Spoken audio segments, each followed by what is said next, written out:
Quel conseil pour entrer dans notre licence en gestion de production d'animation?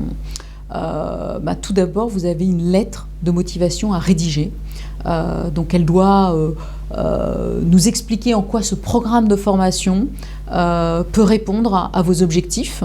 Et vous avez également un CV à faire, donc mettez en avant toutes les expériences acquises en lien avec le métier que vous visez, qui est celui de producteur ou de chargé de production. Donc il faut savoir que ce programme s'adresse à des étudiants qui, à l'issue de cette formation, vont travailler. Donc si vous nous mettez dans votre lettre de motivation que vous pensez continuer ensuite faire un master après, sachez qu'on ne vous prendra pas.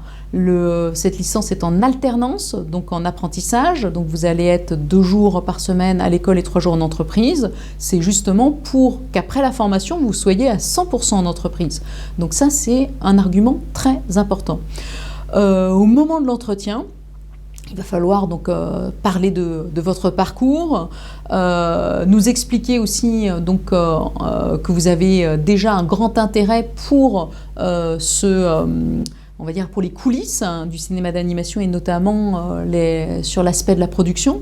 Donc ça veut dire que quand vous allez au cinéma, vous lisez aussi les génériques et vous retenez les noms que vous voyez figurer dans ce générique. Vous devez être capable de citer des noms de réalisateurs, des noms de producteurs, de déjà un peu nous montrer que vous vous êtes intéressé au sujet de toutes ces personnes qui orchestrent la fabrication, la distribution et le financement de ces films que vous voyez.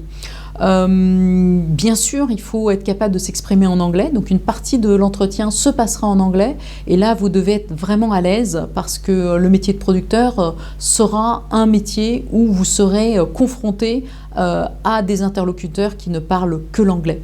Le niveau d'anglais là, c'est vraiment important. Si vous avez déjà des pistes pour trouver un contrat d'apprentissage, ce sera un plus. Donc n'hésitez pas à chercher, à identifier ces pistes avant même de passer cet entretien au moment du concours. Et si vous êtes sur liste d'attente, sachez que chaque année, il nous arrive de prendre 1 ou 2 personnes sur cette liste d'attente. Donc vous avez encore un petit espoir. Et puis si vous n'êtes pas pris, vous inquiétez pas, il y a beaucoup de gens dans la production qui n'ont jamais fait les Gobelins.